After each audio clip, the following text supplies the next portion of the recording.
മുദ്ദക്കിർ, ബോധമുള്ളവരുണ്ടോ എന്നാണ് അള്ളാഹു ചോദിക്കുന്നത്. ബോധമുള്ളവരുണ്ടെങ്കിൽ ഈ ഖുർആനിനെ മനസ്സിലാക്കാൻ വളരെ എളുപ്പമാണ് എന്ന് അള്ളാഹു പറയുന്നു. അള്ളാഹു ഒരിക്കലും ബടായി പറയുകയില്ല എന്ന് നമുക്ക് എല്ലാവർക്കും അറിയാമല്ലോ. അള്ളാഹു വസ്തുനിഷ്ഠമായിട്ടാണ് ഈ ഖുർആനിൽ എല്ലാ കാര്യങ്ങളും നീതിപത്രമായിട്ടാണ്, യുക്തിപത്രമായിട്ടാണ് അള്ളാഹു ഖുർആനിൽ പല കാര്യങ്ങളും അവതരിപ്പിച്ചിട്ടുള്ളത്.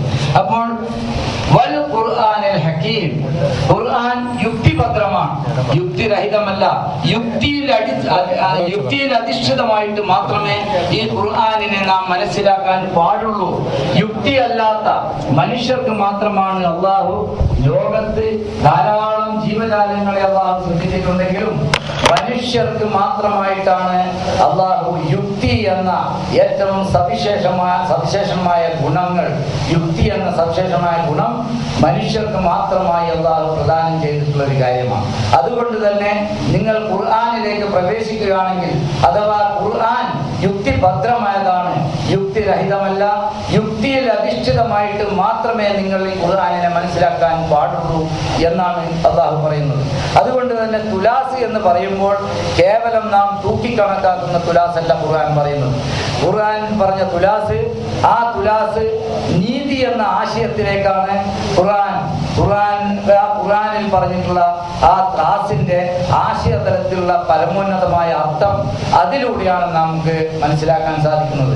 മാത്രമല്ല, ഇപ്പോൾ ഖുർആനിൽ ഒരുപാട് പദപ്രയോഗങ്ങൾ ഇവർ അർത്ഥം തെറ്റിച്ചുകൊണ്ട് വികലമാക്കിയിട്ട് ഒരുപാട് പദപ്രയോഗങ്ങൾ ഖുർആനിൽ നമുക്ക് കാണാൻ സാധിക്കും. ഇപ്പോൾ യദ് എന്ന് അറബിയിൽ പറഞ്ഞാൽ നമ്മുടെ സാധാരണ കൈക്കും യദ് എന്ന് പറയാറുണ്ട്. പക്ഷേ ഖുർആനിൽ പറഞ്ഞ യദ് എന്ന് പറയുന്നത് അതിനേക്കാളും ഉപരിയായി പരമോന്നതമായ ആശയ അർത്ഥത്തിലാണ് യദ് എന്ന് ഖുർആൻ ഉപയോഗിച്ചത്. കേവലം കൈക്ക് മാത്രമല്ല, ആ കൈ കൊണ്ട് എന്തൊക്കെയാണ് നമുക്ക് ഉപകരിക്കാൻ സാധിക്കുന്നത്, കൈ കൊണ്ട് എന്തൊക്കെയാണ് നമുക്ക് സ്വാധീനം ചെലുത്താൻ സാധിക്കുന്നത്, അതാണ് ഇപ്പോൾ നാം പറയാറുണ്ട്. അദ്ദേഹത്തിന് ഒന്നുകിൽ മന്ത്രിതലത്തിലോ അല്ലെങ്കിൽ ഓഫീസ് തലത്തിലോ അദ്ദേഹത്തിന് നല്ല ഹാൻഡാണ്. അത് ഇംഗ്ലീഷിൽ ഉപയോഗിക്കുന്ന കാര്യമാണ്. ഹാൻഡ് എന്ന് പറഞ്ഞാൽ കൈയാണ്. പക്ഷേ ഹാൻഡാണെന്ന് പറയുമ്പോൾ അതിൻ്റെ ആശയം സ്വാധീനം, കഴിവുകൾ എന്നതാണ്. അപ്പോൾ ആ തലത്തിലാണ് ഖുർആനിന്റെ ഓരോ പദപ്രയോഗങ്ങളെയും നമുക്ക് മനസ്സിലാക്കി എടുക്കുകയാണെങ്കിൽ ഖുർആനിനെ മനസ്സിലാക്കാൻ നമുക്ക് വളരെ എളുപ്പമായി തീരും എന്നതാണ് അള്ളാഹു പറഞ്ഞതിൻ്റെ ഉദ്ദേശം. നാം ചിന്തിക്കാതെ, നാം പരിശ്രമിക്കാതെ, നാം അതിനു വേണ്ടി പ്രയാണം ചെയ്യാതെ നമുക്ക് തന്നെത്താൻ ഇതിൻ്റെ ആശയങ്ങളും ആദർശങ്ങളും നമുക്ക് വന്നു ചേരും എന്ന് നാം സ്വപ്നം കണ്ടിട്ട് കാര്യമില്ല. ഖുർആൻ പറഞ്ഞ സ്വപ്നം കേവലം പാതിരാക്ക് കാണുന്ന സ്വപ്നമല്ല. പക്ഷേ ഇവർ അർത്ഥമായി എഴുതി വെച്ചിരിക്കുന്നത് പാതിരാക്ക് കാണുന്ന സ്വപ്നത്തെയാണ്. ഖുർആൻ കാണുന്ന സ്വപ്നം, എൻ്റെ ജീവിതത്തിൽ എനിക്കൊരു വീട് പണിയുക എന്നത് എൻ്റെ സ്വപ്നമാണ് എന്ന് ഞാൻ പറഞ്ഞാൽ എല്ലാവർക്കും അതിൻ്റെ അർത്ഥം അറിയാം. ഞാൻ പാതിരാക്ക് കണ്ട സ്വപ്നമല്ല. അത് തന്നെയാണ് ഖുർആൻ പറഞ്ഞ സ്വപ്നം. ജീവിതത്തിൻ്റെ ലക്ഷ്യമാണ്. ജീവിതത്തിൽ നമുക്ക് നേടിയെടുക്കാനുള്ള ആ സൽപ്രവൃത്തിയുടെ ഗുണഫലമായിട്ട് നമുക്ക് കിട്ടാൻ ആഗ്രഹിക്കുന്ന, കിട്ടുവാൻ ശ്രമിക്കുന്ന ആ സ്വപ്നത്തിനാണ് ഖുർആൻ പറയുന്ന സ്വപ്നം. അല്ലാതെ കേവലം പാതിരാക്ക് കാണുന്ന സ്വപ്നമല്ല. ഖുർആൻ പറയുന്ന റുഊസ്, അത് ഹെഡ് എന്ന് പറയുമ്പോൾ കേവലം തലയല്ല. കാരണം നാം എല്ലാവരും നമ്മുടെ ഭാഷയിൽ, നമ്മുടെ മലയാള പ്രയോഗത്തിൽ ഹെഡ് മാസ്റ്റർ ഇംഗ്ലീഷിൽ പറയാറുണ്ട്. ഹെഡ് മാസ്റ്റർ എന്ന് പറയുമ്പോൾ അതിന്റെ നേരായ അർത്ഥം എന്താണ്? മാസ്റ്ററുടെ തല. മാസ്റ്ററുടെ തല എന്ന് ആരെങ്കിലും ഉദ്ദേശിക്കാറുണ്ടോ?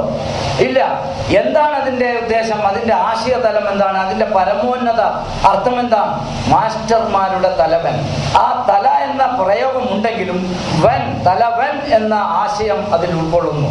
അപ്പോൾ നാം ഖുർആനിനെ മനസ്സിലാക്കേണ്ടത് ഖുർആനിൽ പറഞ്ഞിരിക്കുന്ന ഹെഡ്, ഖുർആനിൽ പറഞ്ഞിരിക്കുന്ന റൂസ് ആ ആശയതലത്തിലാണ്, കേവലം തല എന്ന അർത്ഥത്തിലല്ല. അതുകൊണ്ട് തന്നെയാണ് യാ അയ്യുഹല്ലദീന ആമനു, ഈ സമാധാനം, സുരക്ഷിതം പ്രദാനം ചെയ്യുന്നവരെ, അതിനെപ്പോലും ഇവർ അട്ടിമറിച്ചു. മൂമിൻ എന്ന് പറഞ്ഞാൽ നമുക്ക് പാരമ്പര്യമായി നമുക്ക് പഠിച്ചു കിട്ടിയ അർത്ഥം എന്താണ്? വിശ്വസിക്കുക. എന്താണ് വിശ്വാസം?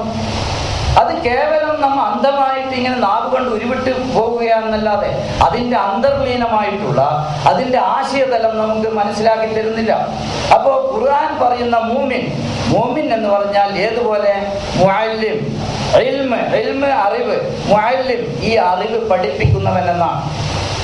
അതിനെ അറബി ഭാഷയിൽ ഇസ്മുൽ മഫ്ഊൽ, അങ്ങനെ അറിവ് പഠിപ്പിക്കുന്നവൻ എന്ന അധ്യാപനം നടത്തുന്നവൻ എന്ന അർത്ഥത്തിലാണ് മുഅല്ലിം എന്ന് പറയുന്നത്. അതേപോലെ ആമന പ്രദാനം ചെയ്യുന്നവനാണ് മൂമിൻ.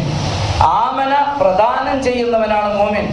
ഈ സുരക്ഷിതത്വം സർവരിലും നാം ചെയ്യാൻ, അത് പ്രദാനം ചെയ്യാൻ വേണ്ടി ശ്രമിക്കുന്നവനാണ് മൂമിൻ. മുസ്ലിം, ഇസ്ലാം, സലാം. അള്ളാഹുവിനെ സംബന്ധിച്ച് ഖുർആനിൽ പറഞ്ഞു സലാമുൻ ഖൗലൻ മിർ റബ്ബിർ റഹീം. റബ്ബിന്റെ ഖൗല് തന്നെ സലാം, സമാധാനം എന്നതാണ്. സലാമുൻ ഹിയ ഹത്താ മത്ലഇൽ ഫജ്ർ, സലാമുൻ അലാ മൻ ഇത്തബഅൽ ഹുദാ. സലാം, അതാണ് ഇസ്ലാം. ഇസ്ലാം എന്ന് പറഞ്ഞാൽ സമാധാനം. മുസ്ലിം, ഈ സമാധാനം മറ്റുള്ളവർക്ക് നൽകുന്നവൻ. എത്ര വിശാലമായ അർത്ഥമാണ്. നമ്മളെന്താ പഠിപ്പിച്ചത്? മുസ്ലിം അനുസരിക്കുന്നവൻ. എന്തനുസരിക്കുന്നവൻ? എവിടെ അനുസരിക്കുന്നവൻ? ആരനുസരിക്കുന്നവൻ? എന്താണ്? വളരെ സങ്കുചിതമായിട്ടുള്ള അർത്ഥമാണ് കാലാകാലങ്ങളിലായിട്ട് ഈ സമൂഹത്തെ പഠിപ്പിച്ചത്. ഇതിന്റെ ശരിയായ ആശയതലം, ഇതിന്റെ വിശാലമായ പരമോന്നതമായ അർത്ഥം ഇവിടെ പഠിപ്പിക്കുന്നില്ല. അപ്പൊ ഖുർആൻ ഓരോ പദപ്രയോഗങ്ങളും പരമോന്നതമായ അർത്ഥം എന്താണോ, വജ്ഹ്, മുഖം, അറബി ഭാഷയിൽ മുഖത്തിനും വജ്ഹ് എന്ന് പറയും. പക്ഷെ ഖുർആൻ പറഞ്ഞത് വജ്ഹ് മുഖത്തിനല്ല, പരമോന്നതമായ ആശയം, വീക്ഷണം, അതായത് വീക്ഷിക്കുക. അപ്പൊ അതിൽ സകല കാര്യങ്ങളും അതിൽപ്പെട്ടു. വീക്ഷിക്കുക എന്ന അർത്ഥത്തിലാണ് ഖുർആൻ പറഞ്ഞിരിക്കുന്നത്. അപ്പൊ ഈ തലത്തിലൂടെ നാം ഖുർആൻ മനസ്സിലാക്കുകയാണെങ്കിൽ നമ്മളിൽ സാധാരണ പ്രയോഗിച്ചു കൊണ്ടിരിക്കുന്ന പദപ്രയോഗങ്ങൾ തന്നെയാണിത്. നമുക്ക് പരിചിതമല്ലാത്ത പദപ്രയോഗങ്ങൾ അല്ലാഹു ഇതിൽ ഉപയോഗിച്ചിട്ടില്ല. പരിചിതമുള്ള, നമ്മൾ സാധാരണയായി പരിചിതമായി ഉപയോഗിച്ചു കൊണ്ടിരിക്കുന്ന കാര്യങ്ങൾ തന്നെയാണ് പരിശുദ്ധ ഖുർആനിൽ ഈ മുഖം, തല, ഈ കൈ, ഇതിനൊക്കെ പക്ഷേ അതിന് നാം എന്താവണം? അതിൻ്റെ പരമോന്നതമായ അർത്ഥതലത്തിലേക്ക് നാം ചിന്തിച്ചു പോവുകയാണെങ്കിൽ ആ പരമോന്നതമായ അർത്ഥതലം നമുക്ക് മനസ്സിലാക്കിയെടുക്കാൻ എളുപ്പത്തിൽ സാധിക്കും. ആ എളുപ്പ വഴിയാണ് അല്ലാഹു ഖുർആനിൽ വലഖദ് യസ്സർനൽ ഖുർആന ലിദ്ദിക്രി ഫഹൽ മിൻ മുദക്കിർ. നാം ഈ പരിശുദ്ധ അൽ ഖുർആനിനെ എളുപ്പമാക്കിയിരിക്കുന്നു. ആ എളുപ്പമുള്ളത്, അതായത് ഫഹൽ മിൻ മുദക്കിർ, ബോധമുള്ളവരുണ്ടെങ്കിൽ ഇതിനെ എളുപ്പമാക്കിയെടുക്കാൻ ആർക്കും സാധിക്കുന്നതാണ് എന്ന് പറയുന്നത്. അപ്പോൾ നാം ബോധതലത്തിൽ ഇതിൻ്റെ പരമോന്നത അർത്ഥം മനസ്സിലാക്കിക്കൊണ്ട് ഓരോ പദപ്രയോഗങ്ങളെയും പരമോന്നതമായ അർത്ഥം ആശയതലത്തിൽ ഉൾക്കൊണ്ടുകൊണ്ട് നാം ഈ ഖുർആനിനെ പഠിക്കാൻ ശ്രമിക്കുകയാണെങ്കിൽ നമുക്ക് പലതും ഇതിലൂടെ മനസ്സിലാക്കാൻ സാധിക്കും. ഇപ്പോൾ യാ അയ്യുഹല്ലദീന ആമനൂ ഇദാ ഖുംതും ഇലസ്സലാത്തി ഫഗ്സിലൂ വുജൂഹക്കും വഅയ്ദിയക്കും ഇലൽ മറാഫിഖി വംസഹൂ ബിറുഊസിക്കും വഅർജുലക്കും ഇലൽ കഅബൈൻ എന്ന് പറഞ്ഞതിനെ കേവലം ബാഹ്യമായിട്ട് കയ്യും കാലും തലയും തടവുക എന്നുള്ള സങ്കുചിതമായ അർത്ഥത്തിലേക്കാണ് ഇന്നുള്ള പരിശുദ്ധ ഖുർആനിൽ എടുത്തു നോക്കിയാൽ നമുക്ക് കാണാൻ സാധിക്കുന്നത്. എന്താണ് അല്ലാഹു പറഞ്ഞ ആശയം? ലോക ജനതയെ തന്നെ ഒറ്റ ഹബിലിൽ കോർത്തിണക്കാൻ പറ്റിയ അത്രയും വലിയ ഉന്നതമായ ഒരു സ്നേഹത്തിന്റെ ഒരു ആശയമാണ് ഇവിടെ പറഞ്ഞിരിക്കുന്നത്. പക്ഷെ അതിനെ തവിടം മറിച്ചുകൊണ്ട്, അതിനെ വികലമാക്കിക്കൊണ്ടാണ് ഇന്ന് പരിശുദ്ധ ഖുർആനിൽ അത് വായിച്ചു നോക്കിയാൽ നമുക്ക് കാണാൻ സാധിക്കുന്നത്. യാ അയ്യുഹല്ലദീന ആമനൂ, സുരക്ഷിതം പ്രദാനം ചെയ്യുന്നവരെ, ഇദാ ഖുംതും ഇലസ്സലാ അല്ലദീന യുമസ്സികൂന ബിൽ കിതാബ്, ഈ പ്രമാണം മുറുകെ പിടിച്ചും കൊണ്ട് അഖിമിസ്സലാത്ത, സലാത്ത് നടത്തുന്നവർ, ഇന്നാ ലാ നുദിഉ അജ്റുൽ മുസ്ലിഹീൻ, അങ്ങനെ ജനങ്ങളെ നന്നാക്കി എടുക്കുന്നവരുടെ ഇസ്ലാഹ്, ആ പ്രവർത്തനം അല്ലാഹു ഒരിക്കലും പാഴാക്കുകയില്ല എന്ന് അല്ലാഹു വളരെ വ്യക്തമാക്കി വിശദീകരിക്കുന്നു. അല്ലദീന യുമസ്സികൂന ബിൽ കിതാബ്, ഈ ഗ്രന്ഥത്തെ, ഈ പ്രമാണത്തെ മുറുകെ പിടിച്ചുകൊണ്ട്, അത് നിസ്കാരാണെങ്കിൽ നിസ്കാരത്തിൽ എവിടെയാണ് പ്രമാണത്തെ മുറുകെ പിടിക്കുന്നത്? നിസ്കാരത്തിൽ എവിടെയാണ് പ്രമാണത്തെ മുറുകെ പിടിക്കുന്നത്? ഈ പ്രമാണത്തെ അടിസ്ഥാനപ്പെടുത്തിക്കൊണ്ട് അവൻ ഈ സ്വലാത്ത് നിർവഹിക്കുകയാണെങ്കിൽ അതിലൂടെ അവൻ ചെയ്യുന്ന പ്രവർത്തനങ്ങൾക്ക് ഞാൻ ഒരിക്കലും തന്നെ അത് പ്രതിഫലം കൊടുക്കാതിരിക്കില്ല എന്ന് അല്ലാഹു പറയുന്നു. ഇതുപോലെ ഒരുപാട് വിഷയങ്ങൾ ഖുർആനിലൂടെ അള്ളാഹുവിൻ്റെ വിശാലമായ ആദർശത്തെ അതിനെ സങ്കുചിതമാക്കി മാറ്റിയ ഒരുപാട് വിഷയങ്ങളുണ്ട്. ഒരുപാട് എന്ന് പറഞ്ഞാൽ ഒരുപാട്. അതായത് ഖുർആനിൽ 6000-ൽ പരം ആയത്തുകളുള്ള 6000-ൽ പരം ആയത്തിനെ മുഴുവനും ഇവർ ഈ ഖുർആനിൻ്റെ വ്യാഖ്യാനം എന്ന ഈ കള്ളവഴിയിലൂടെ വന്നിരിക്കുന്ന ഹദീസുകളിലൂടെ ദുർവ്യാഖ്യാനം ചെയ്തുകൊണ്ട് ഖുർആനിൻ്റെ പരമോന്നതമായ ആശയത്തെ വികലമാക്കിയിട്ടാണ് ഇന്ന് പരിഭാഷപ്പെടുത്തിയിരിക്കുന്നത്. ഇതിനെ നാം തിരിച്ചറിയേണ്ടതുണ്ട്. ഇത് നാം സ്വയം മനസ്സിലാക്കിയെടുക്കേണ്ടതുണ്ട്. കാരണം അല്ലാഹു പറയുന്നു, ലാ തഖ്റബു യാ അയ്യുഹല്ലദീന ആമനൂ ലാ തഖ്റബു സ്വലാത്ത വഅൻതും സുകാറ. നിങ്ങൾ ഈ സ്വലാത്തിനെ കൊണ്ട് അടുക്കരുത്. അസ്സലാത്താണ്. അസ്സലാത്ത് എന്ന് പറഞ്ഞാൽ ഈ ദൈവിക ആദർശമാണ്. ഈ ദൈവിക ആദർശത്തെ കൊണ്ട് നിങ്ങൾ അടുക്കരുത് മസ്തന്മാരായിക്കൊണ്ട്. എന്ത്? ഹത്താ തഅലമു മാ തഖൂലൂൻ, ഹത്താ തഅലമു മാ തഖൂലൂൻ. നിങ്ങൾ പറയുന്നത് എന്താണോ നിങ്ങൾക്കത് മനസ്സിലാവാത്തത് വരെ നിങ്ങൾ പറയുന്നത് മനസ്സിലാക്കാൻ ശ്രമിക്കണം. അത് നിങ്ങൾ മനസ്സിലാക്കിയേ പറ്റൂ എന്ന് അല്ലാഹു വളരെ ഗൗരവപൂർവ്വം ഇവിടെ പറയുകയാണ്. നിങ്ങൾ പറയുന്നത് എന്താണോ അത് നിങ്ങൾ മനസ്സിലാക്കാത്തത് വരെ ഇതിനെക്കൊള്ള നിങ്ങൾ അടുക്കരുത്. അപ്പോൾ നാം മറ്റുള്ളവരിൽ ഇന്ന് മുസ്ലിം സമൂഹം ലോകമാസകനം ഈ ഖുർആനിൽ നിന്ന് വികലമായിക്കൊണ്ട് ഖുർആനിൽ പ്രചരിപ്പിച്ചിട്ടുള്ള ഹദീസുകളാൽ പ്രചരിപ്പിച്ചിട്ടുള്ള കെട്ടുകഥകളിൽ മുഴുകിയിരിക്കുകയാണ്. ഈ മുഴുകിയിരിക്കുന്ന ഈ സമൂഹത്തെ നമുക്ക് ഇതിൻ്റെ ഖുർആനിൻ്റെ യഥാർത്ഥ ആശയം പറഞ്ഞ് മനസ്സിലാക്കി കൊടുത്തുകൊണ്ട് അവരെ ഇത് നേരായ വഴിയിലേക്ക്, സിറാത്തുൽ മുസ്തഖീമിലേക്ക് നയിക്കാൻ നാം അഹങ്കരിച്ച് പറയുകയല്ല, നമ്മുടെ കയ്യിലാണ് അതിൻ്റെ ബാധ്യതയും ഉത്തരവാദിത്വവും ഉള്ളത്. ഈ ഖുർആനിൻ്റെ ആദർശം പിൻപറ്റുന്ന നമ്മൾ. അപ്പോൾ നമ്മൾ എന്ത് വേണം? മറ്റുള്ളവരോട് ഇത് ചർച്ച ചെയ്യണമെങ്കിൽ, മറ്റുള്ളവരെ ഇത് ബോധ്യപ്പെടുത്തണമെങ്കിൽ നാം ഖുർആനിൻ്റെ കാര്യങ്ങൾ പഠിച്ചേ മതിയാവും. അത് ഭാഷാപരമായിട്ട് പഠിക്കുകയാണെങ്കിൽ എത്രയും നല്ലത്. ഭാഷ നമുക്ക് കുറേശ്ശെയായിട്ട് പഠിക്കാൻ സാധിക്കുന്നതാണ്. പഠിക്കാൻ സാധിക്കാത്ത ഒന്നും തന്നെ ഇല്ല. മാത്രമല്ല ഇതിൽ ഒരുപാട് ആശയങ്ങൾ അട്ടിമറിച്ച് എല്ലായിടത്തും നിസ്കാരമാക്കി മാറ്റിമറിച്ചിരിക്കുന്നു. സൂറത്തുൽ ഇസ്രായേൽ അഖിമിസ് സ്വലാത്ത ലിദുലൂകി ശംസി ഇലാ ഗസഖിൽ ലൈൽ വഖുർആനൽ ഫജ്രി ഇന്ന ഖുർആനൽ ഫജ്രി കാന മശ്ഹൂദാ. അഖിമിസ് സ്വലാത്ത, നിങ്ങൾ ഈ സലാത്ത് നിലനിർത്തിക്കൊണ്ടേയിരിക്കണം. ഏത് സലാത്ത്? അസ്സലാത്ത് എന്ന ദൈവിക ദർശനം. ഇത് നിങ്ങൾ നിലനിർത്തിക്കൊണ്ടേയിരിക്കണം. ലിദുലൂകി ശംസി, അശംസാണ്, കേവലം ശംസല്ല, അലിഫ് ലാം ചേർത്ത അശംസ്. ഈ അശംസ് എന്ന് പറയുന്നത് ഈ ആശയത്തിന്, ഈ ദൈവിക ആദർശത്തിന് വേണ്ടിയുള്ള അശംസ. നാം ഇന്ന് കാണുന്ന ലോകത്ത് പ്രകാശം പരത്തുന്ന ഷംസ് എന്ന സൂര്യൻ, അതിനേക്കാളും ഈ പ്രകാശം പരത്തുന്ന സൂര്യനാണിത്. നമുക്ക് നമ്മുടെ ഇടയിൽ പണ്ഡിത സൂര്യൻ, ശംസുൽ ഉലമ എന്നൊക്കെ പേരിടാം. അള്ളാഹുവിന് സാഹിത്യം പറഞ്ഞുകൂടാ. അള്ളാഹ് പറഞ്ഞ സാഹിത്യത്തിന് ഇവരെന്താക്കി? സാധാരണ ശംസാക്കി. ഇവിടെ ശംസുൽ ഉലമക്ക് സൂര്യപണ്ഡിതൻ എന്നൊക്കെ ഇവർ പേരിട്ടു. അപ്പൊ അവിടെ ഇവർക്ക് സാഹിത്യം ഉപയോഗിക്കാം. അള്ളാഹുവിന് സാഹിത്യം പറയുമ്പോൾ അത് കേവലം ഷംസ്. അള്ളാഹു വളരെ സാഹിത്യപരമായിട്ട് അള്ളാഹു പരമോന്നതമായ ഇതിൻ്റെ ആശയങ്ങളെ ഇതാക്കി വെച്ചുകൊണ്ടാണ് അള്ളാഹു പറയുന്നത്, ഈ ഷംസ് എന്ന ഈ ദൈവിക ആശയത്തെ നിങ്ങൾ കൂരിരുട്ടിലേക്ക് തിരിക്കണം. കൂരിരുട്ടിലേക്ക് തിരിച്ചാൽ കൂരിട്ടിലേക്ക് തിരിച്ചാൽ അവിടെ ഒരു അൽ ഖുർആനുമാണ്, അൽ ഫജ്റാണ്. അപ്പോൾ ഒരു പ്രത്യേക പ്രഭാതം ഈ പ്രത്യേക ഖുർആനിലൂടെ നിങ്ങൾക്ക് കണ്ടെത്താൻ കഴിയും. അങ്ങനെയാണ് അത് നിങ്ങൾ ലോകത്ത് ഏറ്റവും വലിയ സാക്ഷ്യം വഹിക്കുന്ന ഒരു വെളിച്ചമായി മാറും. അതാണ് അതിൻ്റെ വേറൊരു വിശദീകരണം ഖുർആൻ പറയുന്നത്. ഈ കിതാബുൻ അൻസൽനാ ഇലൈക, നിന്നിലേക്ക് ഈ പ്രമാണം, നിന്നിലേക്ക് ഈ ഗ്രന്ഥം ഇറക്കിയിരിക്കുന്നത് ഈ തുഖ്രിജന്നാസ മിനൽ ളുലുമാത്തി ഇലന്നൂർ, ഈ ഉലുമാത്തിൽ നിന്ന്, അന്ധകാരങ്ങൾ, അവിടെ ഉപയോഗിച്ചത് ബഹുവചന, അന്ധകാരങ്ങളിൽ നിന്ന്. അന്ധകാരങ്ങൾ ഒരുപാടുണ്ട്, ഒരന്ധകാരമല്ല, അന്ധകാരങ്ങൾ ഒരുപാടുണ്ട്. നൂറ് പറഞ്ഞത് ഏകവചനാണ്. പ്രകാശം ഒന്നേ ഉള്ളൂ. ഈ ഏക പ്രകാശത്തിലേക്ക് ഈ എല്ലാ ഉലുമാത്തിൽ നിന്നും ഏക പ്രകാശത്തിലേക്ക് നയിക്കാൻ വേണ്ടിയാണ് ഈ ഗ്രന്ഥം ഇറക്കിയിരിക്കുന്നത്. ഇതുപോലെ നാം ആശയതലത്തിൽ ഖുർആൻ വായിച്ചെടുക്കുക. ഖുർആനിന്റെ പുനർവായനയിലാണ് നാം എല്ലാവരും സ്ഥിതി ചെയ്യുന്നത്. ഖുർആനിന്റെ പുനർവായന എന്ന് പറയുമ്പോൾ അതിശയപ്പെട്ട അത്ഭുതകരമായ, അതായത് വിശാലമായ ആശയമാണ്. അള്ളാഹുവിന്റെ മുമ്പിൽ എവിടെയും വിവേചനപരമായിട്ടുള്ള ഒന്നില്ല, മനുഷ്യരില്ല, വിവേചനപരമായിട്ടുള്ള രാജ്യങ്ങളില്ല, വിവേചനപരമായിട്ടുള്ള ഗ്രന്ഥവുമില്ല. കാരണം ഇന്ന ഹാദിഹി ഉമ്മത്തുക്കും ഉമ്മത്തം വാഹിദ, സമുദായം ഒന്നേ ഒന്ന് മാത്രമേ ഉള്ളൂ. അതുപോലെ തന്നെ വൈദാ ദക്കർത റബ്ബക ഫിൽ ഖുർആനി വഹ്ദഹു, ഈ ഗ്രന്ഥം ഖുർആൻ ഒന്നേ ഒന്ന് മാത്രമേ ഉള്ളൂ പ്രമാണം. ഇത് ഏകത്വത്തിന്റെ പ്രതീകമാണ് ഖുർആൻ മുഴുവനും പറയുന്നത്. അല്ലാതെ ഏതെങ്കിലും ഒരു രാജ്യത്ത് പുണ്യം അള്ളാഹു ഉണ്ടാക്കിയിട്ടില്ല. കാരണം അത് വിവേചനമാണ്. ഏതെങ്കിലും സമൂഹത്തിനെ അള്ളാഹു ഒരു പ്രത്യേകമായിട്ട് കണക്കാക്കുന്നില്ല. അള്ളാഹുവിന്റെ മുമ്പിൽ മനുഷ്യർ മാത്രമാണ്.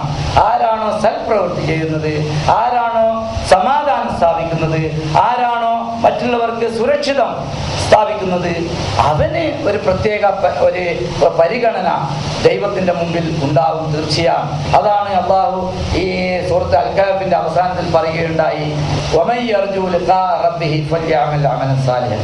ആരെങ്കിലും തന്റെ ദൈവത്തെ കണ്ടുമുട്ടണമെന്ന് ആഗ്രഹിക്കുന്നുവെങ്കിൽ, എവിടെ ദൈവത്തെ എവിടെയായാലും അത് ഇന്ന സ്ഥലത്ത് എന്ന് പറഞ്ഞാൽ ദൈവത്തെ കണ്ടുമുട്ടണം എന്ന് ആഗ്രഹിക്കുന്നവരുണ്ടെങ്കിൽ എന്ത് ചെയ്യണം? ഫൽയഅമൽ അമലൻ സാലിഹൻ, മറ്റുള്ളവർക്ക് സൽപ്രവൃത്തി സൽക്കർമ്മങ്ങൾ ചെയ്തുകൊണ്ടേയിരിക്കുക.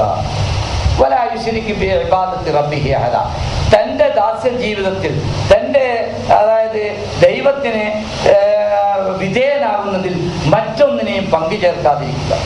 ദൈവത്തിന് മാത്രം വിധേയനായിക്കൊണ്ട് സൽപ്രവൃത്തികൾ ചെയ്തുകൊണ്ടേയിരിക്കുക. ഈ സൽപ്രവൃത്തി ചെയ്യുന്നവർക്ക് മാത്രമാണ് അതായത് ദൈവത്തിനെ വീക്ഷിക്കാൻ അല്ലെങ്കിൽ ദൈവത്തിനെ കാണാനുള്ള ആ ഭാഗ്യം ലഭിക്കുക എന്ന് കൂടി ഖുർആൻ പറയുന്നു. അതുകൊണ്ട് ഇവിടെ പ്രാസംഗികമാർ ഇഷ്ടം പോലെ വന്നിട്ടുണ്ട്. അതുകൊണ്ട് തന്നെ ഞാൻ നിങ്ങളെ മുഷിപ്പിക്കുന്നില്ല. എൻ്റെ ഈ ചെറുഭാഷണം നിർത്തിക്കൊണ്ട് ഇൻഷാ അല്ലാഹ് നമുക്ക് ഒരുപാട് കാര്യങ്ങൾ മനസ്സിലാക്കാനുള്ള സാഹചര്യം, നാം ഖുർആൻ പഠിക്കാനുള്ള ആശയതലത്തിൽ ഖുർആൻ പഠിക്കാനുള്ള ശ്രമങ്ങൾ നടത്തിക്കൊണ്ടിരിക്കുക.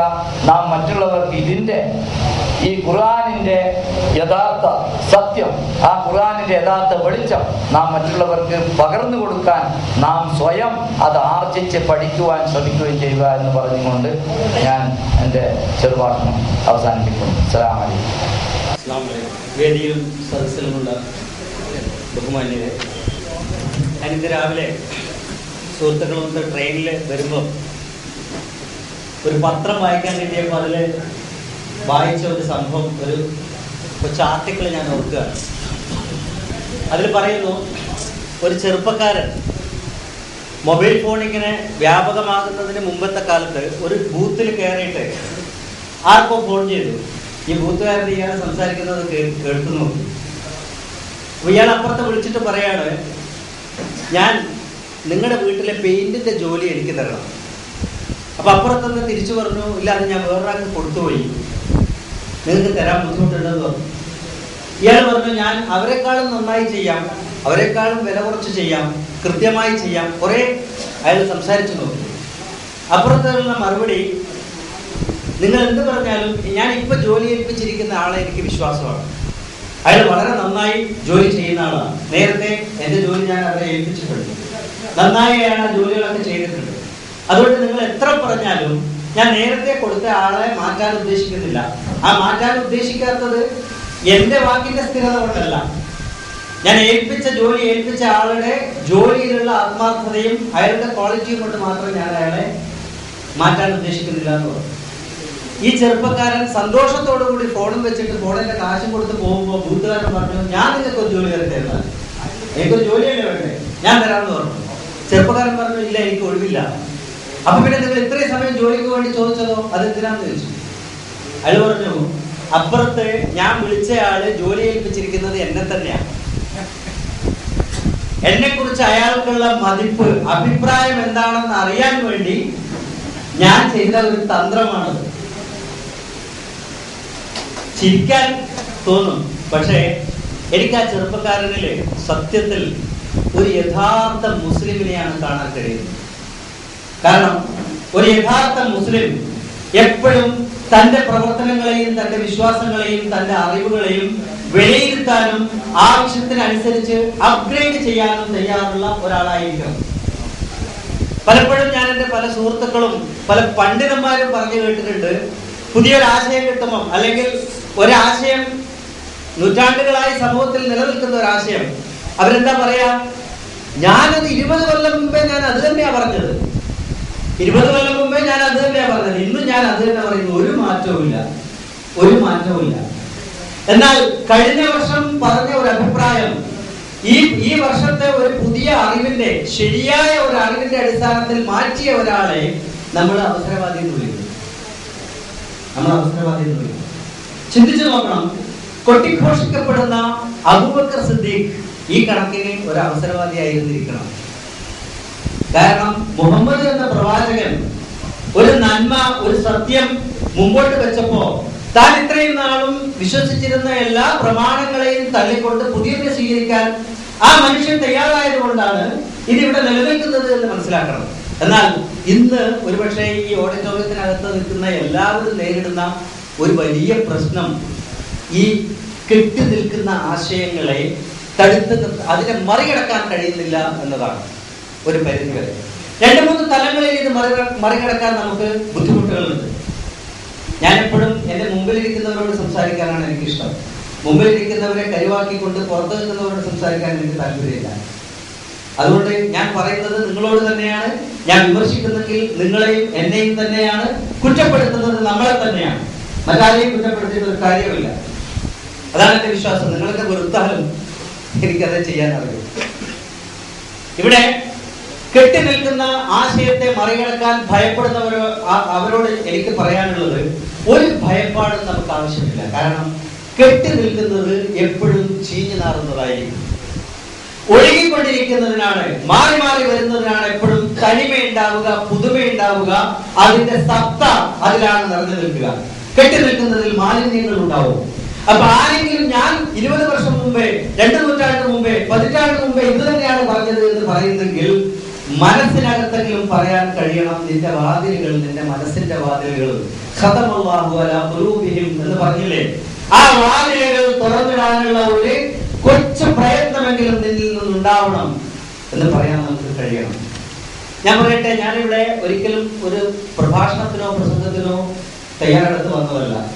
കുറെ കാര്യങ്ങൾ പണ്ഡിതന്മാരിൽ നിന്ന് കേട്ട് മനസ്സിലാക്കണം എന്ന് മാത്രമേ ഉദ്ദേശിച്ചുള്ളൂ. അതുകൊണ്ട് ആരും അറിയാതെ പിന്നിൽ പോയി ഇരുന്നതാണ്. ഇപ്പൊ പറയുന്നത് സ്പോണ്ടേനിയസ് ആയ കാര്യങ്ങൾ മാത്രമേ, ഇവിടെ തോന്നിയ കാര്യങ്ങൾ മാത്രമേ ഞാൻ പറയുന്നുള്ളൂ. അബദ്ധങ്ങൾ ഉണ്ടെങ്കിൽ പൊറുക്കണം. ഇന്ന ദീന ഇൻദല്ലാഹിൽ ഇസ്ലാം, വളരെ ഏറെ പ്രഘോഷിക്കപ്പെടുന്ന ഖുർആനിന്റെ ഒരു വചനം. അല്ലാഹുവിങ്കൽ സ്വീകാര്യമായ മതം ഇസ്ലാമാണ്. ഇതാണ് ഇന്ന് അതിന് നൽകപ്പെട്ടിരിക്കുന്ന അർത്ഥം. എപ്പോഴും ഒരു മഹൽ വചനത്തെ, ഒരു മഹത്തായ കാഴ്ചപ്പാടിനെ മാറ്റിമറിക്കാൻ ഏറ്റവും നല്ല മാർഗം തനിക്കാക്കി വിളക്കാക്കലാണ്. എതിർക്കുമ്പം എതിരാളിയാണെന്ന് തിരിച്ചറിയാം. മറുവശത്ത് നിന്ന് എതിർത്താൽ അയാൾ ശത്രുവാണ്, അയാൾ എതിരാളിയാണ്, അയാൾ എതിരെ പറയൂ എന്നൊരു ധാരണ ഉണ്ടാവും. എന്നാൽ അതിനകത്ത് കയറി എന്റേതാണെന്ന ഭാവത്തിൽ അതിനെ കൊച്ചാക്കാൻ, ഒന്നുകൂടി വ്യക്തമായി പറഞ്ഞാൽ, യേശു ക്രിസ്തുവിനോട് പൗലോസ് ചെയ്ത തന്ത്രം.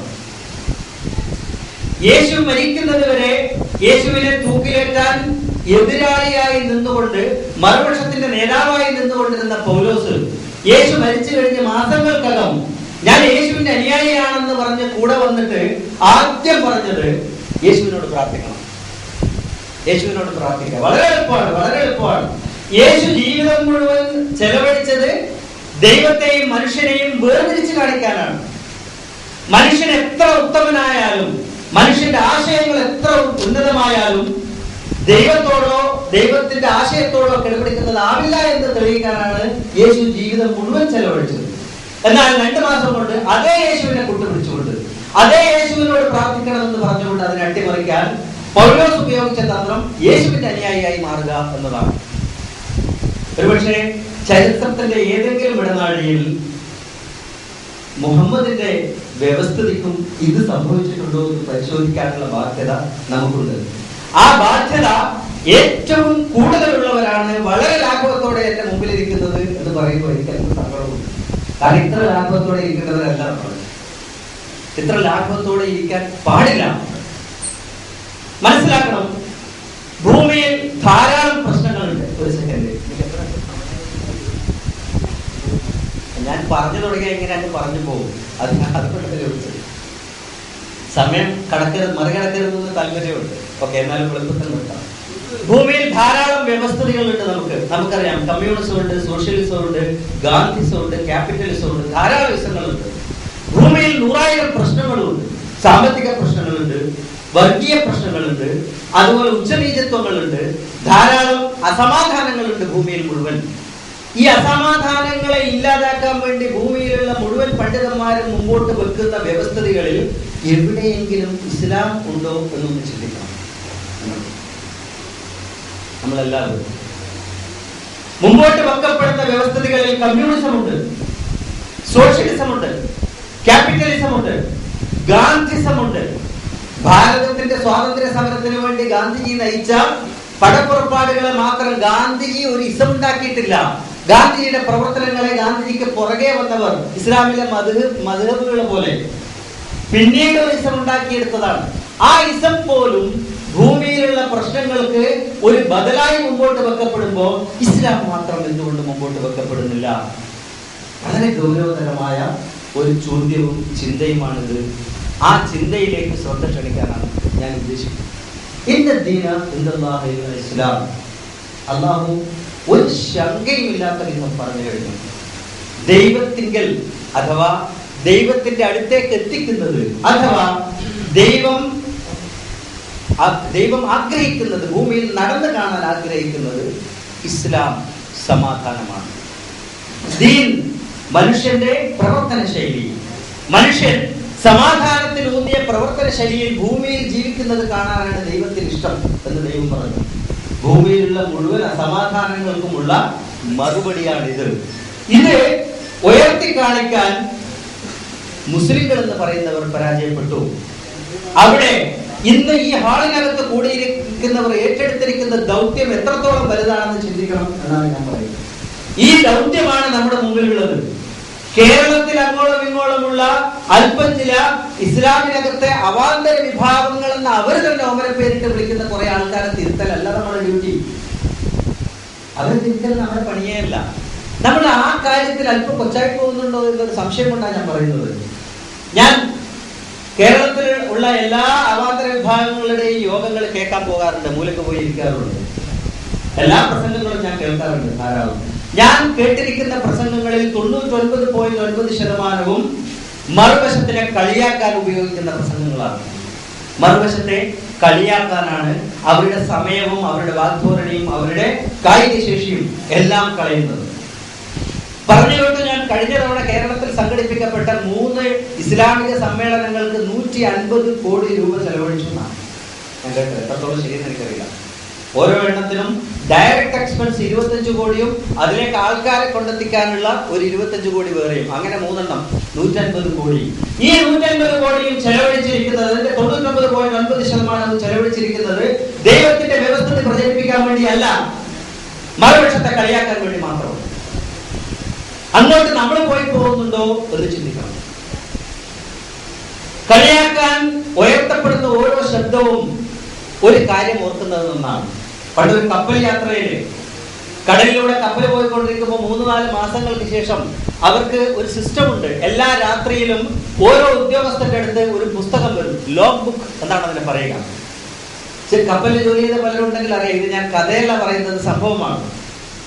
ഓരോ ഉദ്യോഗസ്ഥന്റെ അടുത്ത് വരും. ആ ഉദ്യോഗസ്ഥൻ അന്നേ ദിവസം ആ ലിസ്റ്റിലുള്ള മറ്റു ഉദ്യോഗസ്ഥരുടെ അന്നത്തെ ദിവസത്തെ ചെയ്തികളെ കുറിച്ച് ഒരു അഭിപ്രായം അതിൽ എഴുതി വെക്കണം. അതാണ് ലോഗ് ബുക്കിന്റെ സിസ്റ്റം. ക്യാപ്റ്റന്റെ കയ്യിൽ അത് എത്തിക്കഴിഞ്ഞപ്പോൾ ക്യാപ്റ്റൻ സൂപ്പർവൈസറെ കുറിച്ച് എഴുതി വെച്ചു, today the supervisor was drunk. ഇന്ന് സൂപ്പർവൈസർ കള്ളു കുടിച്ചിരുന്നു. സൂപ്പർവൈസർ പോയി കാല് പിടിച്ചു കപ്പിത്താന്റെ. സർ, 3 മാസത്തിലധികമായി ഈ കപ്പൽ കടലിൽ ഇറങ്ങിയിട്ട് ഈ 90 നാളുകളും ഞാൻ കുടിച്ചിട്ടില്ല. ഇന്ന് എൻ്റെ ഒരു ഒറ്റപ്പെടൽ മാറ്റാൻ വേണ്ടി ഞാൻ കുടിച്ചു പോയതാണ്, അതുകൊണ്ട് ക്ഷമിക്കണം. അതിൽ അദ്ദേഹം നിങ്ങൾ എഴുതരുത്, എൻ്റെ സർവീസിനെ ബാധിക്കും. ക്യാപ്റ്റൻ പറഞ്ഞു, എനിക്ക് സത്യമല്ലാതെ എഴുതാൻ പറ്റില്ല. സത്യം തന്നെ ആയിരിക്കാം, പരിഹസിക്കാൻ ഉപയോഗിക്കുന്ന കാര്യങ്ങൾ സത്യം തന്നെ ആയിരിക്കാം. പക്ഷേ മറുപക്ഷത്തിനെ ആക്ഷേപിക്കുമ്പം അതിന്റെ ഗുണപരമായ റിസൾട്ട് ഉണ്ടോ എന്ന് നോക്കിയിട്ടേ പറയേണ്ട ആവശ്യമുണ്ട്. ഗുണപരമായ റിസൾട്ട് ഇല്ലെങ്കിൽ സത്യം തന്നെ പറയാതിരിക്കാമല്ലോ. എന്തിനാ പറയേണ്ട കാര്യം? ഈ ക്യാപ്റ്റൻ സമ്മതിച്ചില്ല. 1 മാസത്തിന് ശേഷം ഇതേ ലോഗ്ബുക്ക് തിരിച്ച് ഇദ്ദേഹത്തിന്റെ കയ്യിൽ വന്നു, സൂപ്പർവൈസറുടെ കയ്യിൽ. സൂപ്പർവൈസർ അന്നത്തെ ദിവസം എഴുതി, ഇന്ന് ക്യാപ്റ്റൻ കള്ള് കുടിച്ചിട്ടില്ലായിരുന്നു. Today the captain was sober. Captain പറഞ്ഞു, ഞാൻ ഇന്നലെയും കുടിച്ചിട്ടില്ലായിരുന്നു.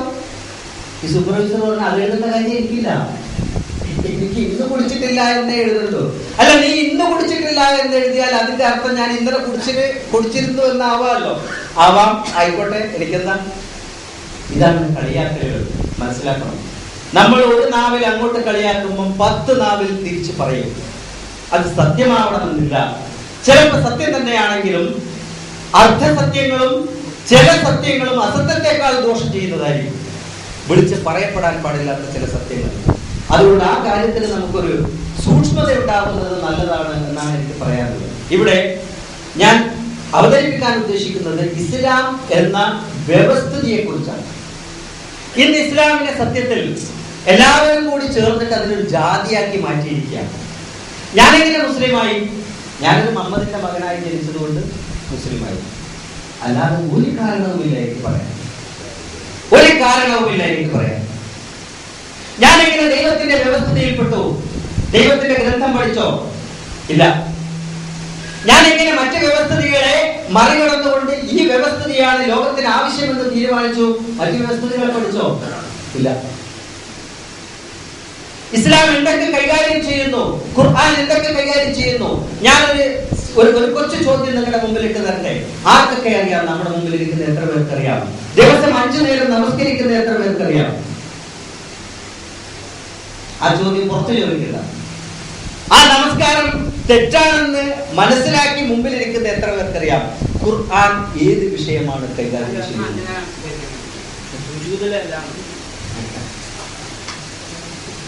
ഞാൻ ചോദിക്കട്ടെ, എത്ര പേർക്കറിയാം ഖുർആൻ പ്രാമാണികമായി ഊന്നൽ നൽകുന്ന വിഷയം ഏതാണ്?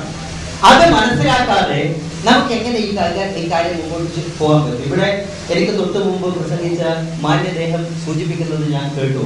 അദ്ദേഹം വ്യക്തമായി പറഞ്ഞു, ഒരു ലളിതമായ വിഷയമല്ല ഏറ്റെടുക്കപ്പെട്ടിരിക്കുന്നത്. വളരെ ഗൗരവമുള്ള ഒരു വിഷയമാണ്. വളരെ ഗൗരവമുള്ള വിഷയം. ഗൗരവമുള്ള വിഷയം എന്ന് പറഞ്ഞാൽ ദൈവത്തിന്റെ മുഴുവൻ സൃഷ്ടികളുടെയും മുഴുവൻ പ്രശ്നങ്ങളും പരിഹരിക്കാൻ ആവശ്യമായ ഒരു വ്യവസ്ഥിതി ഭൂമിയിൽ പരിചയപ്പെടുത്തുന്ന ഉത്തരവാദിത്തമാണ് നമ്മൾ ഏറ്റെടുത്തിരിക്കുന്നത് എന്ന് മനസ്സിലാക്കണം. ചില വിഭാഗങ്ങളിലുള്ള തിരുത്തലുകളല്ല ഇവിടെ ഉദ്ദേശം. എന്നോട് പലരും ചോദിച്ച ഒരു ചോദ്യമുണ്ട്.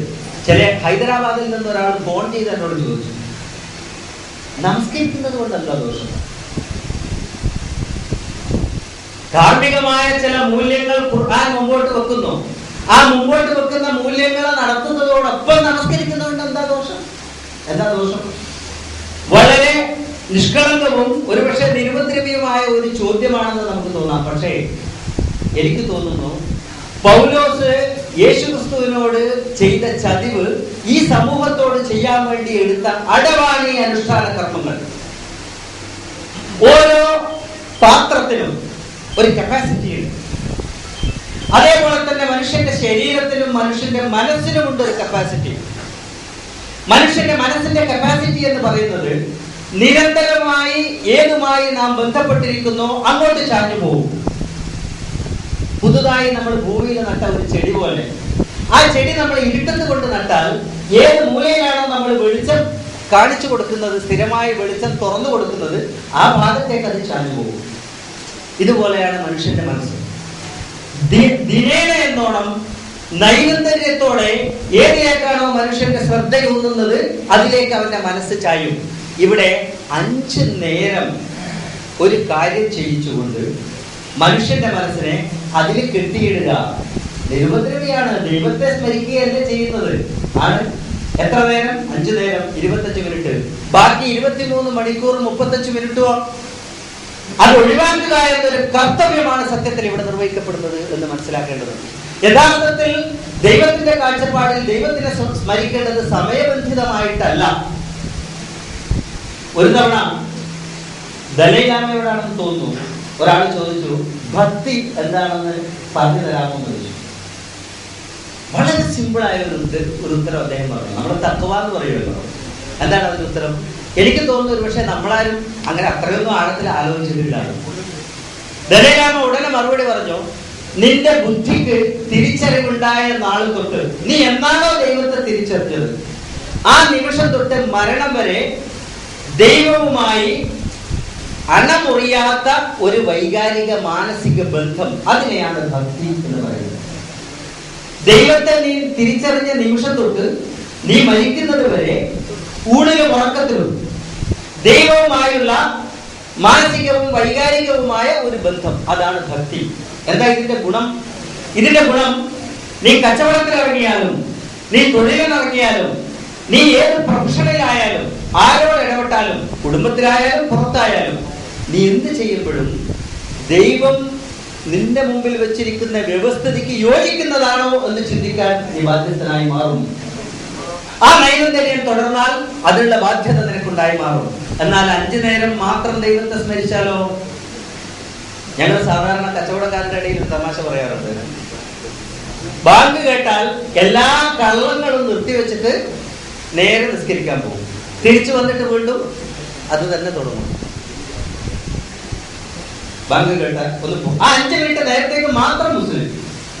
അങ്ങനെ ഇസ്ലാമിനെയും ദൈവത്തിന്റെ വ്യവസ്ഥയെയും നിമിഷങ്ങളിൽ ഒതുക്കുക എന്ന വലിയ ഒരു പ്രതിക്രിയയാണ് ഇത്തരം അനുഷ്ഠാന കർമ്മങ്ങളിലൂടെ ചെയ്തുകൊണ്ടിരിക്കുന്നത് എന്നാണ് എന്റെ ചെറിയ ബുദ്ധിക്ക് എനിക്ക് തോന്നുന്നത്. ഓരോ മനുഷ്യനും ഓരോ നമസ്കാരവും കഴിഞ്ഞാൽ തൊട്ടുടനെ ചിന്തിക്കുന്നത്, ദുഹർ നിസ്കരിച്ച് പുറത്തിറങ്ങിയവൻ ഒരിക്കലും ദുഹറിന് ശേഷം അസർ വരെയുള്ള സമയത്ത് ഞാൻ എന്ത് നന്മ ചെയ്യണമെന്നല്ല ചിന്തിക്കുന്നത്. പകരം അവൻ ചിന്തിക്കുന്നത് അസറിന് എത്ര സമയമുണ്ട്. ദുഹർ കഴിഞ്ഞ് പുറത്തിറങ്ങിയ ഉടനെ അവന്റെ മനസ്സിലെ ചിന്ത അസറിന് എത്ര സമയമുണ്ട്. റമദാൻ കഴിഞ്ഞ് അടുത്ത ദിവസം അവൻ കണക്കൂട്ടുന്നത് അടുത്ത റമദാനിന് എത്ര മാസം ഉണ്ടെന്ന. ഗൾഫിൽ നിന്ന് തിരിച്ചു വരുന്നവരെ പോലെ ഫ്ലൈറ്റ് ഇറങ്ങിയ ദിവസം പുറകോട്ട് കണക്കൂട്ടല. 6 മാസം, 5 മാസം 29 ദിവസം, 5 മാസം 28 ദിവസം എന്ന് കണക്കൂട്ടും പോലെ ഇനി 11 മാസം, പിന്നെ 10 മാസം 29 ദിവസം. നിങ്ങളൊന്ന് ആലോചിച്ച് നോക്ക്, നമ്മുടെ മനസ്സിനെ ഒരു റമദാനിൽ നിന്ന് മറ്റൊരു റമദാനിലേക്ക് കെട്ടിയിടുകയല്ലേ ഇത് ചെയ്യുന്നത് എന്ന് ആലോചിച്ചു നോക്കണം. നിർദോഷിയായ ചോദ്യം പോലെ ചോദിക്കപ്പെടുന്ന ഈ ചോദ്യങ്ങൾ യഥാർത്ഥത്തിൽ ദൈവം മനുഷ്യന്റെ മുമ്പിൽ അവന്റെ ധാർമ്മികത ഉയർന്നു നിൽക്കാൻ വേണ്ടി, ധാർമ്മികതയെ ഉത്തേജിപ്പിക്കാൻ വേണ്ടി മുമ്പോട്ട് വെച്ചിരിക്കുന്ന വ്യവസ്ഥിതികളെ മുഴുവൻ അടച്ചിരുത്തിക്കൊണ്ട് പകരം ചില അനുഷ്ഠാനങ്ങളെ ആ സ്ഥാനത്ത് പ്രതിഷ്ഠിക്കുന്ന ഒരു കർമ്മമാണ് ഇവിടെ ബദലായിട്ട് ചെയ്യപ്പെട്ടിരിക്കുന്നത്. ഇതിന്റെ കൂടെ ഇത് സാധ്യമല്ല, ഇതിനെ ഉപേക്ഷിച്ചാലേ ഇത് സാധ്യമാകും. വ്യക്തമാണ് കാര്യം. ഇവിടെ എനിക്ക് ചോദിക്കാനുള്ള ചില കാര്യങ്ങളുണ്ട്. ഉദ്ഖുലു ഫിസ്സിൽമി കാഫ. ദൈവം മനുഷ്യനോട് പറഞ്ഞു ഉദ്ഖുലു ഫിസ്സിൽമി കാഫ. ഇവിടെ സൂചിപ്പിക്കപ്പെട്ടതുപോലെ ഇസ്ലാം, സമാധാനം, സുരക്ഷിതത്വം. എത്രത്തോളം പേർ സ്വയം സുരക്ഷിതത്വത്തിലേക്ക് പൂർണ്ണമായി പ്രവേശിക്കാൻ തയ്യാറായവരുണ്ട്? എത്രത്തോളം പേർ സുരക്ഷിതത്വത്തിന്റെ ദാതാക്കളായി പരിപൂർണമായി സമർപ്പിച്ചവരുണ്ട് എന്ന് പുനഃപരിശോധിക്കാൻ ഇന്നത്തെ ദിവസം ഉപയോഗപ്പെടുത്താൻ കഴിയുന്നില്ലെങ്കിൽ നമ്മൾ ചെയ്യുന്നതും ഒരു ധൂർത്തായി മാറും. കുറഞ്ഞ പക്ഷം നമ്മൾ ഓരോരുത്തരും സ്വയം ഉള്ളിലേക്ക് തിരിഞ്ഞിരുന്നുകൊണ്ട് ഒരു ചിന്ത ചിന്തിക്കുക. ഇസ്ലാമിലേക്ക് പൂർണ്ണമായി പ്രവേശിക്കാൻ എനിക്ക് കഴിഞ്ഞിട്ടുണ്ടോ? ഒരു മതത്തെ കുറിച്ചല്ല ഞാൻ പറയുന്നത്. ഞാൻ ഒരിക്കലും ഒരു മതവിശ്വാസിയല്ല. ഒരു മതത്തിലും ഞാൻ വിശ്വസിക്കുന്നില്ല. മറിച്ച് ഞാനൊരു ദൈവവിശ്വാസിയാണ്. ദൈവവിശ്വാസി ഒരിക്കലും ഒരു മതവിശ്വാസി ആയിരിക്കില്ല. ഞാൻ ചോദിക്കട്ടെ, ദൈവം നമ്മുടെ മുമ്പോട്ട് വെച്ചിരിക്കുന്ന ഇസ്ലാം എന്ന പ്രക്രിയയിലേക്ക്, ഇസ്ലാം ഒരു പ്രസ്ഥാനമല്ല, അതൊരു പ്രക്രിയയാണ്. മനസ്സിലാക്കണം. പ്രസ്ഥാനവും പ്രക്രിയയും തമ്മിൽ ഗജാന്തരമുണ്ട്. പ്രസ്ഥാനങ്ങളിലേക്ക് നമുക്ക് മെമ്പർഷിപ്പ് എടുത്തുകൊണ്ട് അകത്തേക്ക് പ്രവേശിക്കാം. നിഷ്ക്രിയനായി ഇതിനകത്തിരിക്കാം. പ്രസ്ഥാനത്തിനകത്ത് പുറത്തു പോവില്ല. പക്ഷെ ഒരു പ്രക്രിയയുടെ അകത്തേക്ക് പ്രവേശിക്കാൻ മെമ്പർഷിപ്പിന്റെ ആവശ്യമില്ല. പക്ഷെ നിഷ്ക്രിയത്വം കൊണ്ട് അവൻ അതിൽ നിന്ന് പുറത്തു പോകും. ഇസ്ലാം ഒരു പ്രക്രിയയാണെങ്കിൽ ഞാൻ പൂർണ്ണമായി പോട്ടെ, ഭാഗികമായെങ്കിലും ഇസ്ലാമിനകത്തേക്ക് പ്രവേശിച്ചു എന്ന് പറയാൻ, നെഞ്ചത്ത് കൈവച്ചുകൊണ്ട് പറയാൻ തന്റെ ഇടമുള്ള എത്ര പേര് നമ്മുടെ കൂട്ടത്തിലുണ്ട് എന്ന് പരിശോധിക്കപ്പെടണം. അല്ലെങ്കിൽ ഇന്നത്തെ ദിവസം നഷ്ടത്തിലായി പോകും. അതിന് ഇന്ന് നമുക്ക് ഉപയോഗപ്പെടണം എന്നാണ് ഞാൻ പറയുന്നത്. നമ്മളിവിടെ മറ്റുള്ളവരുടെ കാര്യം വിടുക. നമ്മിൽ നിന്നാണ് പുറത്തേക്ക് നന്മകൾ അങ്ങോട്ടാണ് പോകേണ്ടത്. അവിടെ നിന്ന് ഇങ്ങോട്ട് ആഗിരണം ചെയ്തെടുക്കാൻ പറ്റില്ല. ഓരോ മനുഷ്യന്റെയും വിജയത്തിന്റെ അകത്തു നിന്ന് പുറത്തേക്കായിരിക്കണം. പുറത്തു നിന്ന് അകത്തേക്കുള്ള ഒരു ഇൻസ്പിറേഷനും നിലനിൽക്കുന്നതല്ല. ഒരു ഇൻസ്പിറേഷനും, എല്ലാ ഇൻസ്പിറേഷനും അകത്തു നിന്ന് പുറത്തേക്കായിരിക്കണം. നമ്മുടെ ഉള്ളിൽ നിന്ന് പുറത്തേക്ക് വരട്ടെ. ഒന്ന് ആലോചിച്ച് നോക്കണം. ഞാൻ നീട്ടാൻ ഉദ്ദേശിക്കുന്നില്ല. നമ്മൾ ഒരു ആത്മപരിശോധനയ്ക്ക് വളരെയേറെ ദുരുപയോഗം ചെയ്യപ്പെട്ട ഒരു വാചകമാണ് ആത്മപരിശോധന. ആത്മപരിശോധന ഞാൻ നേരത്തെ പറഞ്ഞ ചെറുപ്പക്കാരൻ നടത്തിയതാണ് യഥാർത്ഥത്തിൽ ആത്മപരിശോധന. അങ്ങനെ ഒരു ആത്മപരിശോധനയ്ക്ക് നമ്മൾ തുനിയണം. ഞാൻ എത്രത്തോളം ഇസ്ലാമിൽ പ്രവേശിച്ചു, ഞാൻ എത്രത്തോളം മുഅ്മിനായി, എത്രത്തോളം മുഅ്മിനായി, ഞാൻ എത്രത്തോളം ഖുർആനിനകത്തേക്ക് പ്രവേശിച്ചു, ഞാൻ എത്രത്തോളം ദൈവത്തെ കണ്ടറിഞ്ഞു, ദൈവത്തെ തിരിച്ചറിഞ്ഞു. അതിലെങ്കിലും ഇന്നത്തെ ദിവസം നമുക്ക് ഉപയോഗപ്പെടുത്താൻ പറ്റുന്നില്ലെങ്കിൽ ഇന്നത്തെ ദിവസം നമുക്ക് നഷ്ടമായി പോകും എന്ന് ഞാൻ പറയാം. ഇവിടെ ഒരു വാചകം, ഒരു ആപ്തവാക്യം കൂടി പറഞ്ഞുകൊണ്ട് ഞാൻ അവസാനിപ്പിക്കാം. നമ്മൾ വാചകങ്ങളിലല്ല പ്രവർത്തനങ്ങളിലാണ് മാതൃക സൃഷ്ടിക്കേണ്ടത്. Action speaks louder than words. നമ്മളിലേക്ക് നോക്കിയാൽ ഈ സമൂഹം കൊള്ളാം, ഈ കൂട്ടർ കൊള്ളാം, എണ്ണം കുറവാണെങ്കിലും വണ്ണം കുറവാണെങ്കിലും സമ്പത്ത് കുറവാണെങ്കിലും ഇവരുടെ വാചകങ്ങൾ കുറവാണെങ്കിലും ഇവരിൽ കൊള്ളാം എന്ന് സമൂഹത്തിന് തോന്നാത്തടുത്തോളം കാലം ഇസ്ലാം എന്ന വ്യവസ്ഥിതിയെ ലോകം സ്വീകരിക്കാൻ പോകുന്നില്ല. അത് സൃഷ്ടിക്കേണ്ടത് വാക്കുകളിലൂടെയല്ല, നമ്മുടെ ജീവിതങ്ങളിലൂടെയാണ്. നമ്മുടെ ജീവിതങ്ങളിലൂടെയാണ് എന്ന് മനസ്സിലാക്കണം. മുഹമ്മദ് പറഞ്ഞു, ഞാൻ സഞ്ചരിക്കുന്ന പ്രമേഹമാണ് എന്ന് പറഞ്ഞ പോലെ ഞാൻ സഞ്ചരിക്കുന്ന ഖുർആനാണെന്ന് പറയാൻ തന്റെ ഇടം നേടാൻ കഴിയണം. അതിനുവേണ്ടി ശ്രമിക്കാൻ നമുക്ക് കഴിയണം. അപ്പോൾ മാത്രമേ നമുക്ക് ഇത് പറയാൻ അവകാശമുണ്ടാവൂ. അതാണ് ദൈവം പറഞ്ഞത്, ഒരു പ്രവർത്തനത്തെ കുറിച്ചല്ലാതെ ഈ വ്യവസ്ഥിതി നിങ്ങൾ പൂർണ്ണമായും ജീവിതത്തിൽ ഉൾക്കൊണ്ടുകൊണ്ട് നടപ്പാക്കാത്തിടത്തോളം കാലം നിങ്ങൾക്ക് പറയാൻ അവകാശമില്ല. ഈ വ്യവസ്ഥിതി അതൊരിക്കലും ബാഹ്യമായ ലക്ഷണങ്ങളിൽ ഒതുങ്ങുന്നതല്ല, അതൊരിക്കലും വസ്ത്രത്തിൽ ഒതുങ്ങുന്നതല്ല. അതുണ്ടാവേണ്ടത് മനസ്സിലാണ്, അതുണ്ടാവേണ്ടത് അവന്റെ പെരുമാറ്റത്തിലാണ്, അതുണ്ടാവേണ്ടത് അവന്റെ ജീവിതത്തിലാണ്. ഒരു ഗുരുകുല വിദ്യാഭ്യാസ വ്യവസ്ഥിതിയുടെ ഗുരുകുലത്തിലുള്ള ചേർന്ന വിദ്യാർത്ഥികളുടെ മുഴുവൻ വിദ്യാഭ്യാസം അവസാനിപ്പിച്ച ശേഷം ഗുരു അവസാനമായി പറഞ്ഞു, വിദ്യാഭ്യാസം മുഴുവൻ കഴിഞ്ഞു, എല്ലാം കഴിഞ്ഞു, നിങ്ങൾക്ക് വീട്ടിൽ പോവാം, വെക്കേഷൻ ആണ്. After one month you have to come back for the final lesson. ഒരു അവസാന പാഠം ബാക്കിയുണ്ട്, പക്ഷേ ഒരു മാസം കഴിഞ്ഞിട്ട് ഞാൻ പറഞ്ഞു തരും. അന്നേ ദിവസം രാവിലെ 8 മണിക്ക് ഇവിടെ എല്ലാവരും ഹാജരായിരിക്കണം. അത് 8 o'clock in the morning. എല്ലാവരും ഓടിപ്പിടിച്ച് വന്നു നോക്കുമ്പോൾ ഗുരുവിന്റെ വീട്ടിലേക്ക് പോകുന്ന വഴി നിറച്ച് മുള്ളും കല്ലും നിറഞ്ഞിരിക്കുക. ഒരു മാസമായല്ലോ സഞ്ചരിച്ചിട്ട്. ഓരോ ആൾക്കാർ ഈ മുള്ളൊക്കെ വകഞ്ഞു മാറ്റി അതിന്റെ ഇടയിലൂടെ അപ്പുറത്തൂടെ ഒക്കെ അങ്ങ് പോയി കാല് മുറിഞ്ഞു, കൈ മുറിഞ്ഞു, അങ്ങനെ അങ്ങ് ഓടിച്ചെന്നു. കൃത്യം 8 മണിക്ക് എത്തി നോക്കുമ്പോൾ ഒരാൾ മാത്രം എത്തിയിട്ടില്ല. 8:30 അയാളെ കാണാൻ പറ്റുന്നില്ല. ഗുരു ചോദിച്ചു, എവിടെ, അയാൾ എവിടെ? Whatever his name be, may be Muhammad, may be Joseph, may be Narayanan, whatever his name be, അയാളുടെ പ്രവർത്തനമാണ് അയാളെ ഡിസ്ക്രീറ്റ് ചെയ്യുന്നത്. ഒരിക്കലും ആ പേരോ അയാളുടെ ലക്ഷണങ്ങളോ അല്ല, അയാളുടെ പ്രവർത്തനം. എവിടെയെന്ന് ചോദിച്ചു, ഇവരൊക്കെ വിധി എഴുതി. അയാൾ തോറ്റു. കാരണം 8 മണിക്ക് എത്തേണ്ടതിന് പകരം 8:30 എത്തിയിട്ടില്ല. അതുകൊണ്ട് അയാൾ തോറ്റു. ഞങ്ങളൊക്കെ ജയിക്കാൻ സാധ്യതയില്ല. പക്ഷേ എല്ലാവരും കൂടെ വന്നു. ഗുരു എല്ലാവർക്കും ഒരു പ്രഭാത ഭക്ഷണവും കൊടുത്തു കഴിഞ്ഞിട്ട് പറഞ്ഞു, പോകാം, എല്ലാവരും പോയിക്കോ. അപ്പൊ ഇവര് ചോദിച്ചു, ആ അവസാനത്തെ പാഠം, ദ ഫൈനൽ ലെസൺ, ഗുരു പറഞ്ഞു, അത് കഴിഞ്ഞു. എപ്പോ? അതാണ് നിങ്ങൾ വരുന്ന വഴിക്ക് കണ്ടത്. നിങ്ങൾ വരുന്ന മാർഗം വൃത്തിയാക്കിയിരിക്കണം എന്നൊരു പാഠം ഞാൻ നിങ്ങൾക്ക് പഠിപ്പിച്ചിരുന്നു. ആ പാഠം ജീവിതത്തിൽ പകർത്തുന്നോ ഇല്ലയോ എന്നതാണ് അവസാനത്തെ പാഠം. നിങ്ങൾ പഠിച്ചതൊക്കെ ജീവിതത്തിൽ പകർത്തുന്നുണ്ടോ ഇല്ലയോ എന്നതാണ് അവസാനത്തെ പാഠം. അതാരും പകർത്തിയോ അവൻ വിജയിച്ചു, അവൻ മാത്രം.